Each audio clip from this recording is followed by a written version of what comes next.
태국 뉴스를 가장 쉽고 빠르게 전해주는 영준이의 태국 뉴스룸.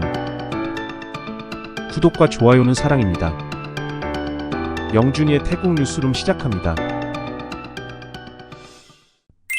태국 헌법재판소가 11월 13일 푸아타이당 해산 청구에 대한 판결을 내릴 예정입니다.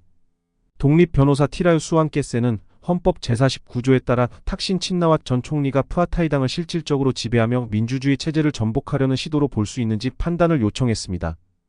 탁신 전 총리는 당시 모임이 단순한 식사 자리였다고 해명했으며 헌법재판소는 10월 22일 검찰총장에게 관련 증거 제출을 요청한 바 있습니다. 이번 청구가 받아들여질 경우 푸아타이당 해산과 탁신 전 총리에 대한 법적 조치로 이어질 가능성이 있습니다. 2024 태국 한국 소프트 파워 페스티벌이 11월 9일 방콕 아이콘 시암에서 열렸습니다. 태국과 한국 간의 첫 소프트 파워 협력 행사로 문화, 경제, 관광 분야에서의 협력을 강화하고 상호 성장을 도모하기 위해 마련되었습니다. 행사에서는 한복 패션쇼, 태국과 한국 전통 공연, 태권도 및 무에타이 시범, K-팝 커버 댄스 등 다양한 프로그램이 진행되었으며 박영민 주태 한국 대사는 양국의 소프트 파워 교류를 통해 우정이 깊어지길 기대한다고 전했습니다. 태국 천연자원 환경부 장관이 2억 바트, 하나 80억 원 예산이 투입될 2027년 치앙마이 동물원 판다 전시 공간 건설 프로젝트를 점검했습니다. 이 프로젝트는 태중 수교 50주년을 기념하여 기존보다 5배 규모로 조성되며 건설 기간은 1년 반에서 2년이 소요될 예정입니다. 장관은 중국 기준에 맞춘 설비 개선을 지시했으며 태국 연구진은 과거 사육 경험을 바탕으로 중국 전문 사육사와 함께 판다를 돌볼 계획입니다. 푸미탐 태국 부총리 겸 국방부 장관은 캄보디아와의 해양 영토 갈등과 관련하여 비밀 협상은 전혀 없다고 강조하며 태국 해군이 해당 지역에서 주권을 수호하며 캄보디아와 우호 관계를 유지하고 있다고 밝혔습니다. 푸미탐 부총리는 태국과 캄보디아가 이 지역을 태국 영토로 인정하고 있어 분쟁의 우려가 없다고 덧붙였습니다. 또한 해양 영토 문제 해결을 위한 논의는 국경 문제와는 무관하며 논란이 있는 부분에 대해 합의를 도출하는 데 집중할 것이라고 설명했습니다. 태국 부총리는 굿섬을 방문해 태국의 주권 수호 의지를 재확인하며 정부는 영토를 한치도 양보하지 않을 것이라고 강조했습니다.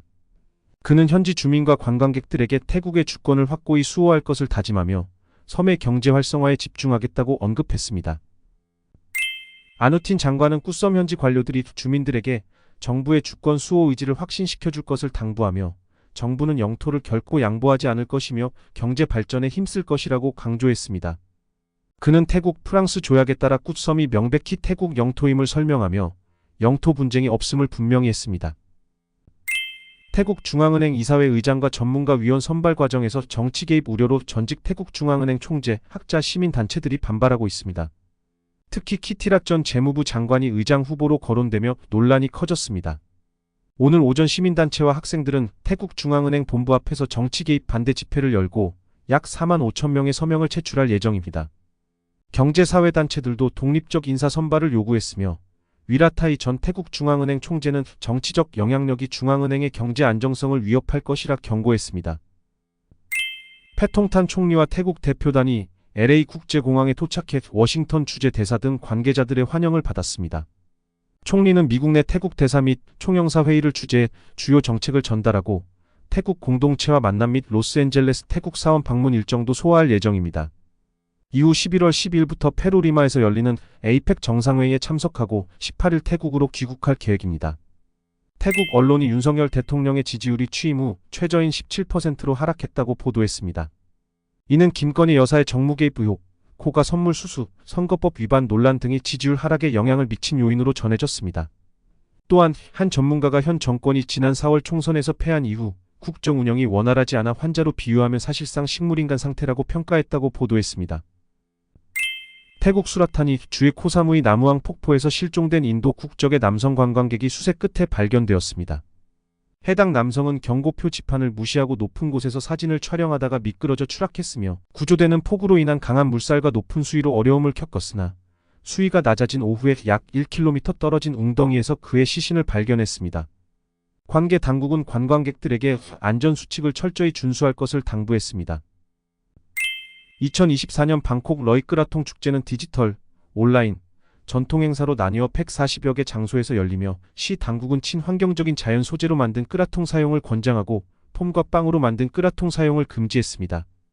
주요 하이라이트 장소로는 전통적인 끄라통 행사인 클롱 로트와 클롱 프렌 등이 있으며 그 외에 아이콘 시암과 방콕 주요 강변 지역에서도 다양한 프로그램이 진행됩니다. 태국 공항공사가 러이 끄라통 축제 기간 풍등, 폭죽, 드론 등이 항공 안전을 위협할 수 있다며 공항 인근에서의 비행을 금지했습니다.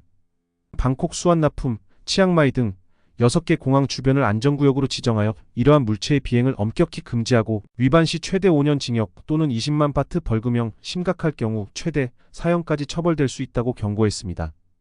특히 치앙마이와 치앙라이에서는 11월 14일부터 16일까지 특정 시간에만 풍등 날리기가 허용되며 이에 따라 치앙마이 공항은 총 154편의 항공편 일정을 조정할 계획입니다.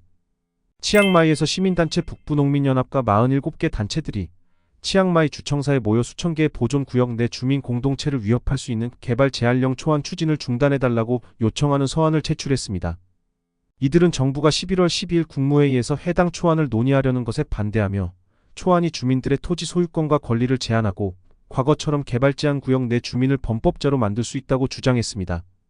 시위자들은 정부가 주민과의 협력 없이 중앙 집권적 방식으로 개발 제한령을 추진하는 것은 인권 침해라며 강력히 비판했습니다. 시민단체는 치앙마이 시위 이후 방콕으로 이동해 국무회의에서 관련 논의가 중단될 때까지 시위를 이어갈 계획입니다. 태국 보건부가 라용 지역 2개 학교에서 발생한 노로바이러스 유발 설사병 원인을 물과 얼음 오염으로 결론지었습니다. 조사 결과 학생 1,418명과 교사 18명이 감염된 것으로 확인되었습니다. 감염은 저염소 처리수와 비위생적으로 처리된 얼음에서 비롯되었으며 특히 주방용품 및 손에서 대장균 오염이 발견되었습니다. 이에 보건당국은 해당 얼음 판매 중단, 수질 개선, 개인 위생 강화 등의 조치를 내렸습니다.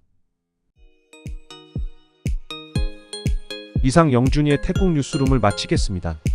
감사합니다.